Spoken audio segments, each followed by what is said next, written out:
여기 캐나다는 레이버데이 위켄드 마지막 날이고요. 9월 첫째 주에.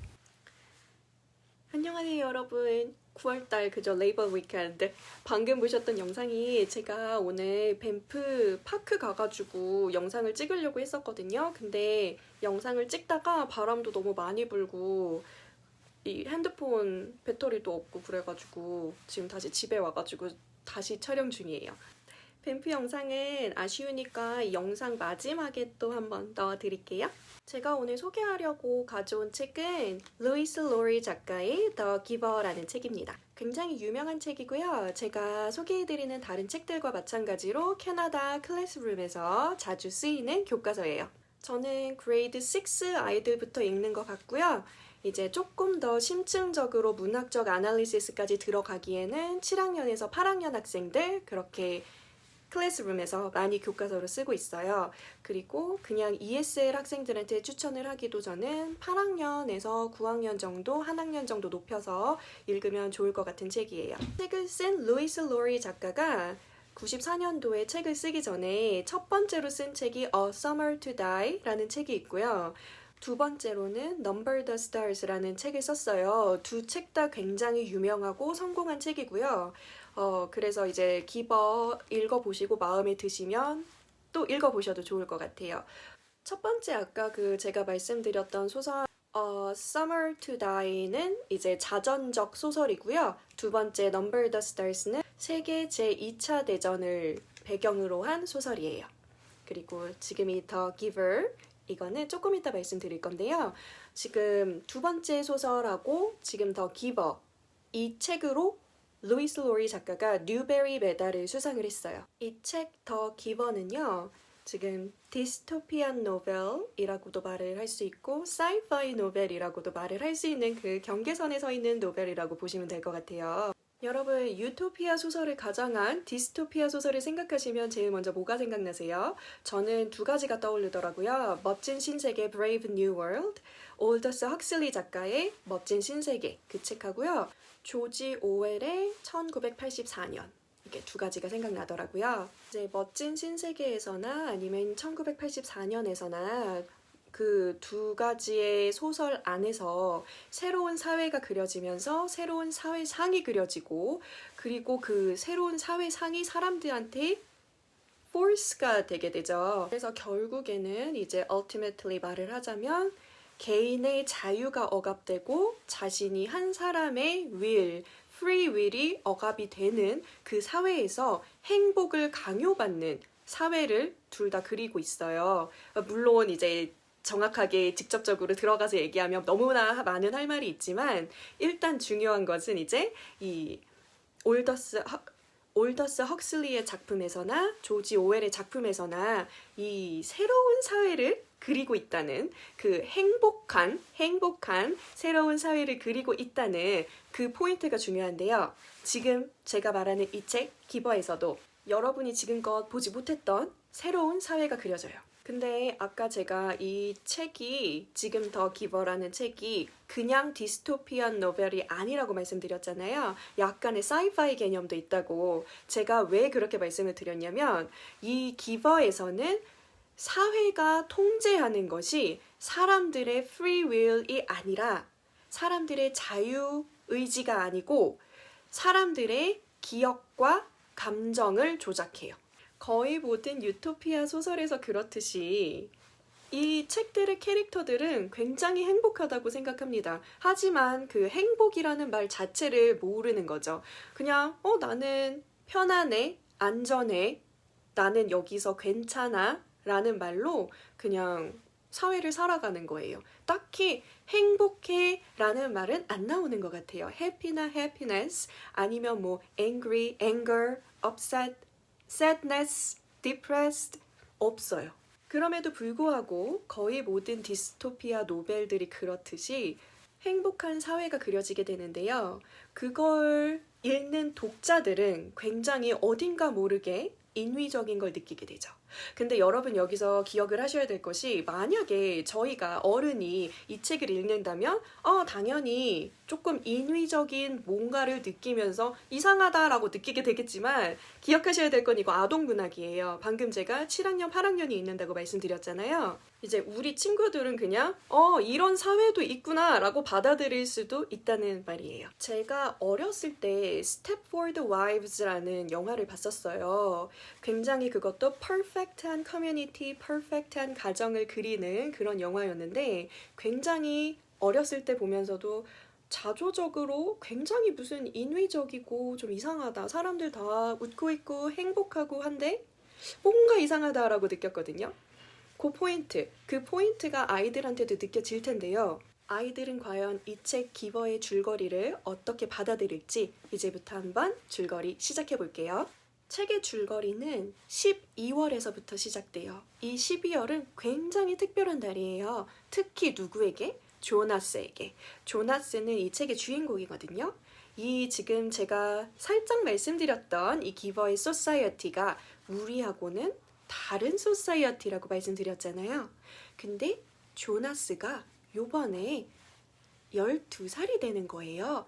이 12살이 되는 걸 조나스는 참을 수가 없어요. 두근거리기도 하고 무섭기도 하고. 왜? 세레모니가 있거든요.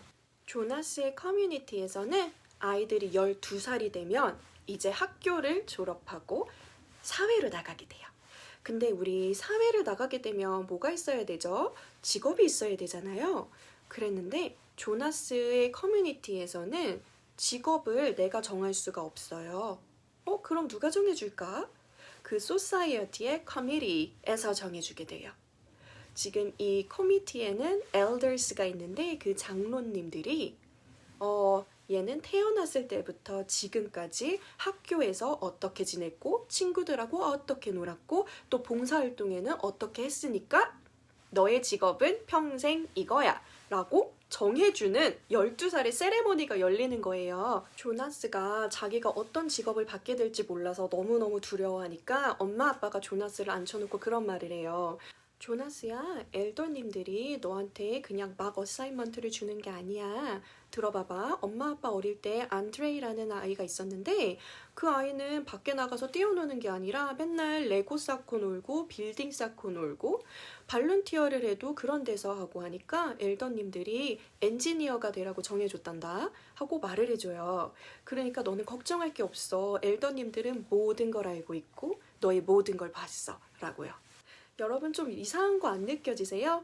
엘더님들이 모든 걸 알고 있고 모든 걸 봤대요. 그리고 내가 직접 직업을 선택하는 게 아니라 나는 어사인 배정된 직업을 가지고 평생을 살아야 되는 거예요. 근데 엄마 아빠의 경우도 당연히 그랬는데 엄마 아빠는 불만이 없는 거예요. 사실상 각자의 캐릭터 그 성격과 특성에 맞춰가지고 직업이 주어지기 때문에 사람들이 불만도 없고 잘됐다 라고 생각을 하는 경우가 대부분이에요. 이 커뮤니티에서. 근데 조나스는 자기가 어떤 직업을 가질지 감이 안 온대요. 그리고 한 가지 더 이 커뮤니티에 대해서 소개를 드리자면 우리가 연애를 해서 결혼을 하고 아이를 낳고 가정을 꾸리잖아요. 근데 이 커뮤니티에서는 그렇게 가정을 이루는 게 아니에요. 엘더들이 너는 이 남자하고 이 여자하고 맞겠네. 그럼 너희 둘이 가정을 꾸리렴. 그 다음에 몇 년이 지나면 우리가 아이를 줄 거야. 그럼 아이는 어디서 데려와요? 그게 직업이 있어요. birth mother라는 직업이 있는데 아이를 낳는 게 직업이 되는 여자들인 거예요. 그래서 아이를 낳으면 그 아이가 이 가정에는 사내 아이를 주고 이제 몇 년이 지나면 다시 여자아이를 주는 식으로 해서 4명의 가족이 완성이 돼요. 너무 기괴하기도 하지만 어떻게 보면은 굉장히 퍼펙트한 컨셉이지 않나요? 성격이 맞는 두 사람이 만나서 부부를 이루고 남자, 여자, 터울이 알맞게 진 이런 남매를 기르고 사실상 겉으로 봤을 때는 전혀 문제도 없고 오히려 완벽에 가까운 그런 컨셉이기 때문에 커뮤니티가 이상 없이 불만 없이 이렇게 돌아가요. 그리고 또 제가 앞서서 12살에는 학교를 졸업하고 직업을 가져야 돼요 라고 말을 했잖아요. There is no exception. 옵션이 아닌 거예요. 8살에 해야 되는 일, 9살에 해야 되는 일, 10살에 해야 되는 일 다 각자 정해져 있고 룰을 따라야 되고요. 룰을 따르지 않으면 퍼니시먼트가 같이 따라오게 돼요. 예를 들어서 8살에는 봉사활동을 시작해야 되고요. 9살 때는 자전거가 하나씩 주어져요. 자전거를 탈 수 있도록. 완벽하게 따라야 하는 룰들로 구성된 이 커뮤니티는요, 항상 누군가에 의해서 관찰당하고 있어요. 예를 들어서 조나스가 학교에 늦었다 하면 사실은 우리 지금 이 소사이어티를 생각해 보면은 내가 지각을 했든 안 했든은 그냥 내 학교 담임 선생님이랑 나랑 우리 엄마 아빠 정도, 내 친구들 정도만 알고 있을 거예요. 근데 조나스가 학교에 지각을 하면 커뮤니티 전체가 알고 있어요. 심지어는 스피커로 어떤 잘못을 했을 때 그러지 말라는 그 명령까지 나오는 거예요. 사실 책에서는 조나스의 친구가 지각을 했는데요. 제가 앞서 말씀드렸듯이 이 커뮤니티에서는 사람의 두 가지 무엇을 조작해요? 기억하고 감정을 조작하는데요. 이 감정을 조작하기 위해서 아이들에게 쓸 수 있는 언어를 굉장히 리미티드 되게 가르쳐요. 조나스의 친구 애셜가 지각을 하게 되는데요. 지금 방금 제가 말씀드렸듯이 팔로우 해야 되는 룰들이 너무 많아서 지각 같은 것도 이제 허용이 안 되는 사이잖아요. 그랬는데 애셔가 이제 클래스메이트들한테 미안하다고 말을 하면서 자기가 어떤 거를 봐서 자기의 feeling이 distraught 됐다고 얘기를 해요. 그래서 선생님이 그거는 너의 느낌을 말하기에는 너무나 큰 단어 같다.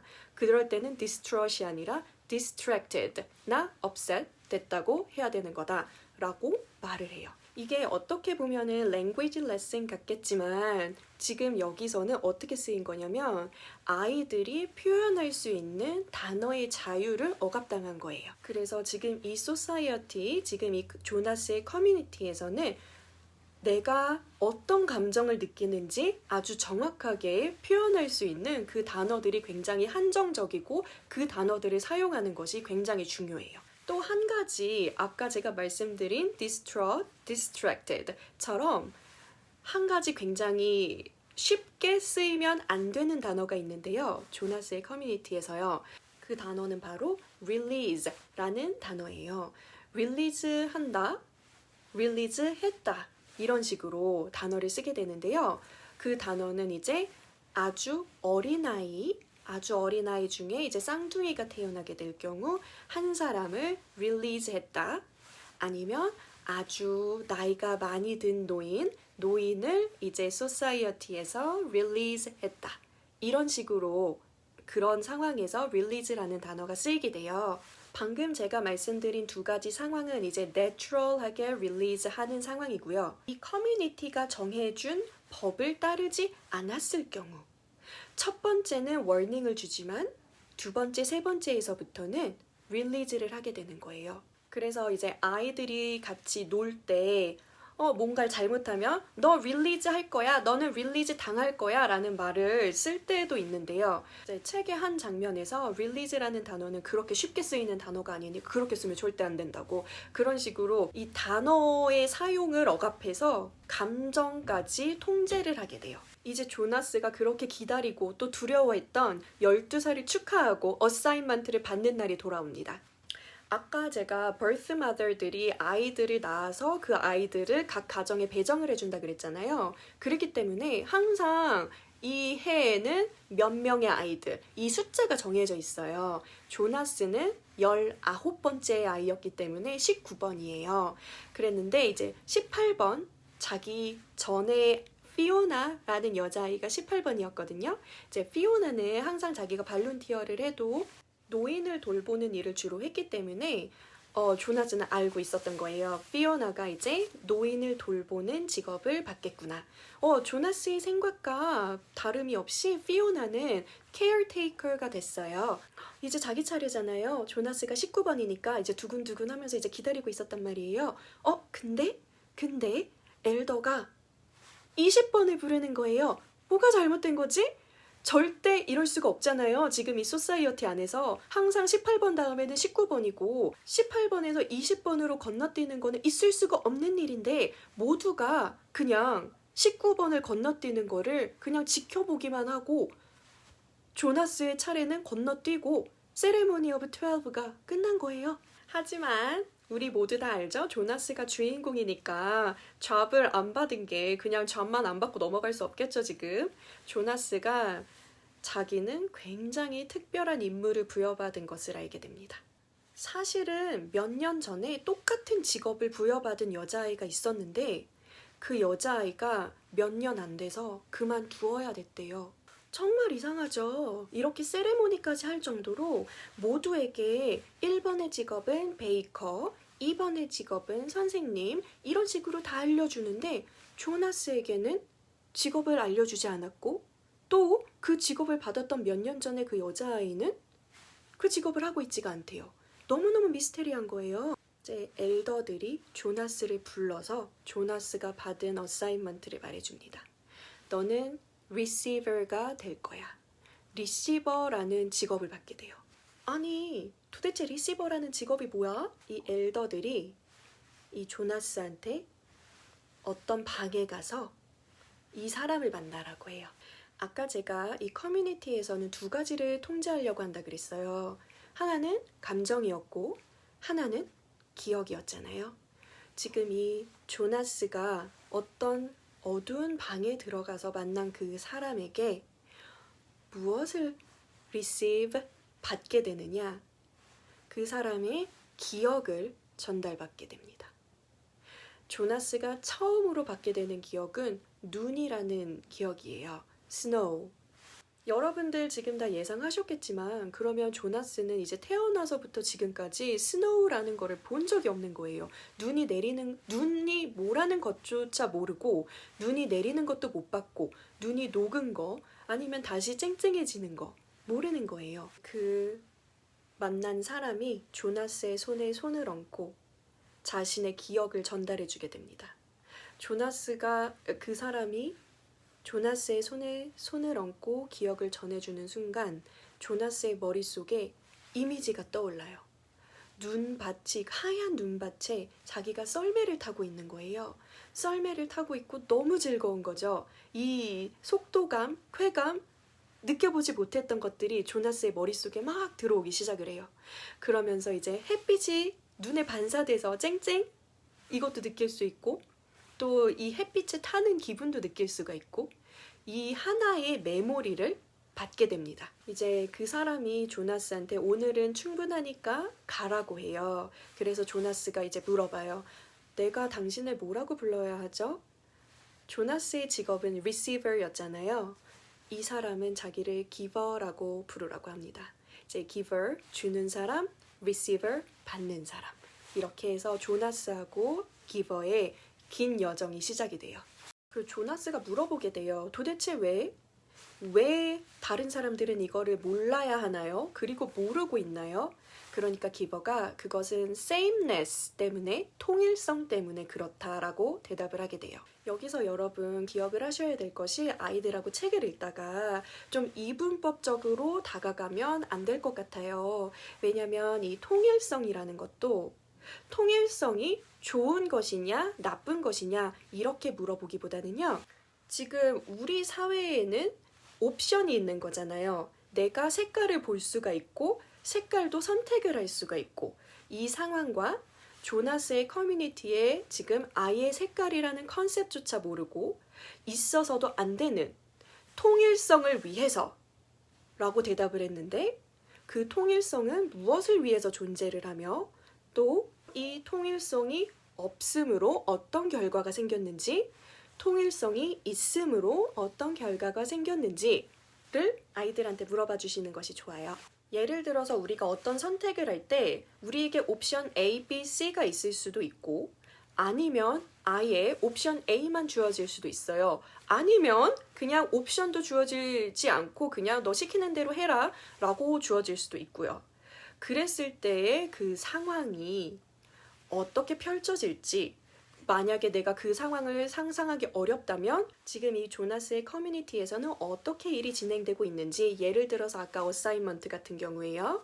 그런 거를 같이 디스커션을 해보시고, 또 이 우리가 지금 살고 있는 이 사회에서는 뭐 같이 어사이먼트 job이라는 이야기로 토픽으로 이야기를 진행을 한다면, 나 여기서는 우리가 원하는 직업을 선택을 할 수가 있잖아요. 물론 그 선택이 이 사람에게 이익이 되는 방향으로 나아갈 수도 있고 불이익이 되는 방향으로도 나아갈 수가 있겠죠. 이런 모든 것들을 고려해 봤을 때 조나스의 커뮤니티에서 어떤 일이 일어나고 있다고 생각하는지, 우리 사회에서도 그 법이 적용이 되면 어떨지, 이런 식으로 조금 퍼스펙티브를 넓힐 수 있게 도와주시는 게 좋아요. 어느 날은 그 기버가 너무너무 괴로워하고 있는 거예요. 그래가지고 조나스가 자기가 도와줄 수 있지 않냐 이런 식으로 물어봐요. 그랬더니 기버가 그래 그러면 근데 내가 이 기억을 전해준다면 너한테 아픔이라는 게 갈 수가 있다. 근데 조나스는 지금 happiness, thrill 이런 것만 맛봤기 때문에 기억에서 이제 썰매 타고 신나게 달리는 뭐 그런 거요. 그런 것을 맛봤기 때문에 지금 이 기버가 말하는 아픔이라는 것에 대해서 아무런 아이디어가 없는 거예요. 그래서 괜찮다고 해요. 그래서 기버가 이제 조나스에게 손을 대고 다시 메모리를 전해줍니다. 코끼리 사냥을 하는 장면하고 또 전쟁이라는 장면을 보여주게 되면서 조나스가 슬픔, 아픔, 비통함, 상실감 모든 것을 이제 여기서 이제 읽으면서 독자들한테 한 가지 질문이 더 생기죠. 내가 happiness, 행복함을 느끼는 것까진 좋은데 방금 말한 정말 익스트림한 내가 전쟁을 하면 내 형제 부모를 다 잃는 그런 상실이 있을 수도 있잖아요. 그 상실감을 같이 느끼겠느냐? 아니면 지금 조나스의 커뮤니티처럼 행복함도 없고 우울함도 없고 아픔도 기쁨도 없이 그냥 그런 삶을 선택하겠느냐? 이라는 질문을 또 할 수 있게 되죠. 그리고 기버가 우리 아까 몇 년 전에 조나스가 리시버라는 잡을 받았을 때 그 직업을 똑같이 받은 소녀가 있었는데 그 소녀는 그만뒀다고 했잖아요. 기버가 그 소녀에 대해서도 이야기해주게 됩니다.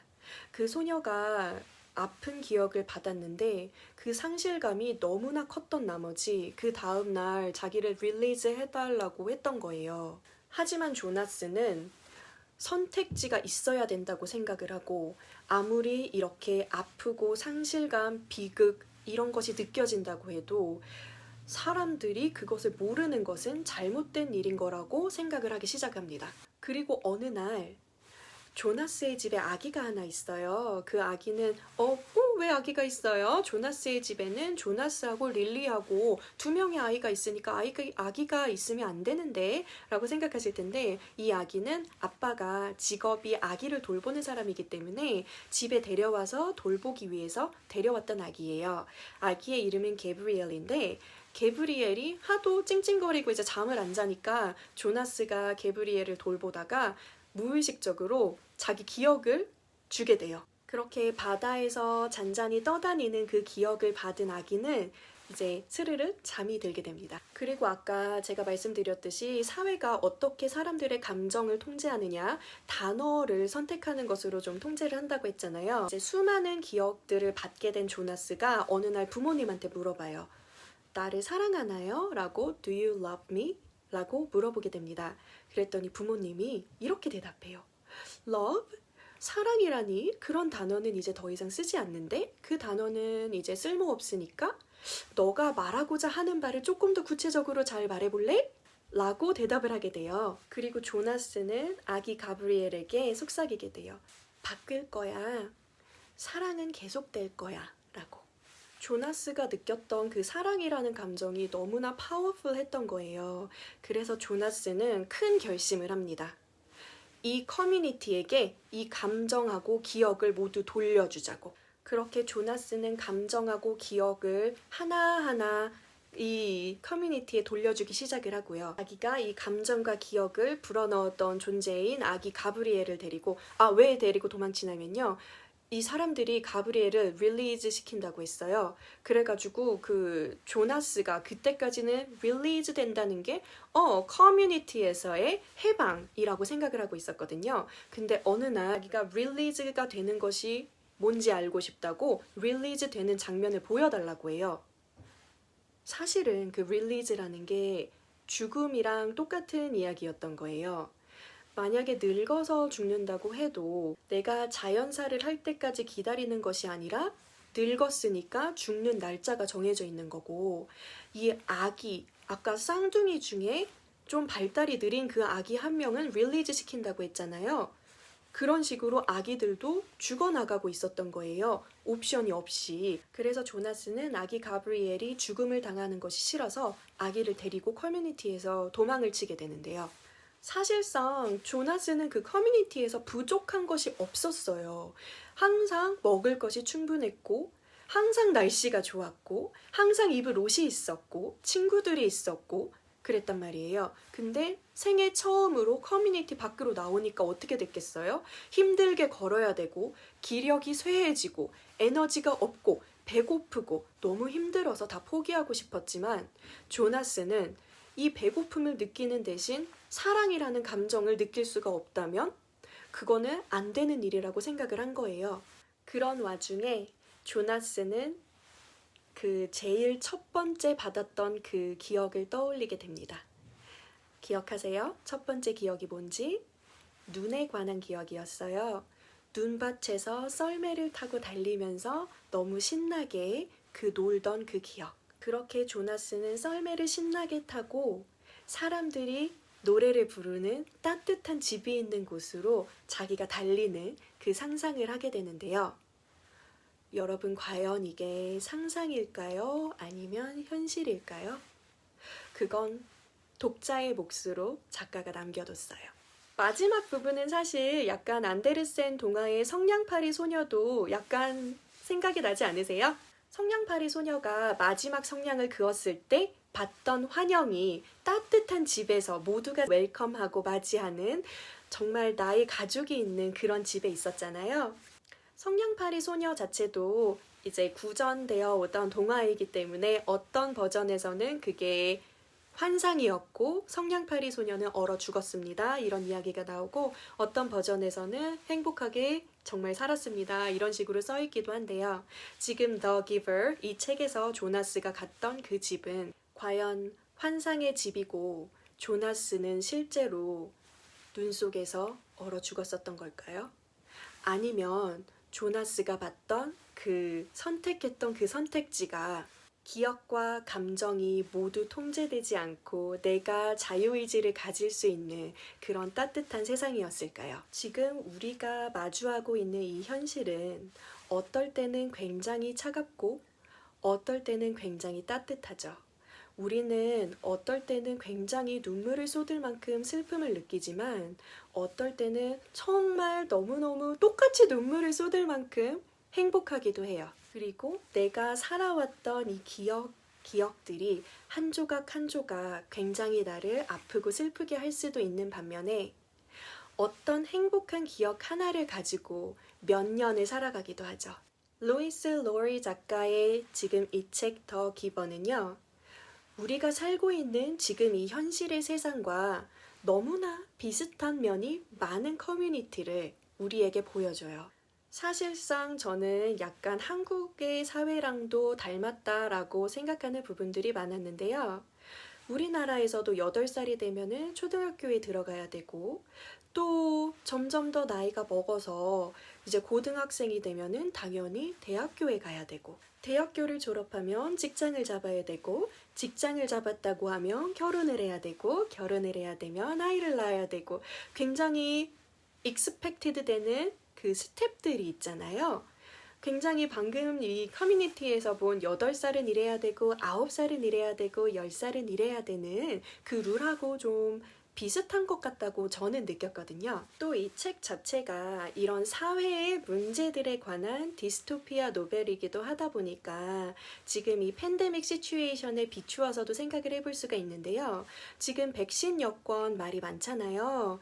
그 백신 여권에 관한 것도 내가 백신을 맞았다고 해서 내가 여권을 가지고 있다고 해서 그렇다면 백신을 맞지 못하는 사람들이 있을 수도 있잖아요. 제3의 국가에는. 그러면 그 사람들의 인권은 어떻게 되는 건지, 우리는 어떻게 그 사람들을 존중해야 되는 건지, 이것은 선택인지 아니면 강요인지 굉장히 이제 비춰볼 만한 문제들이 곳곳에 숨어 있어요. 방금 이야기했던 것들은 이제 중고등학생들, 이제 막 사회 문제에 눈뜬 중고등학생들이 디스커션을 하면 조금 더 좋을 문제들이고요. 또 한 가지 이제 깊게 생각을 해봐야 될 문제는 우리가 살면서 굉장히 그런 순간들이 있잖아요. 정말 힘들어서 살고 싶지 않다. 이런 순간들도 있을 거고, 너무 행복해서 눈물이 나요. 이런 순간들도 있을 거고.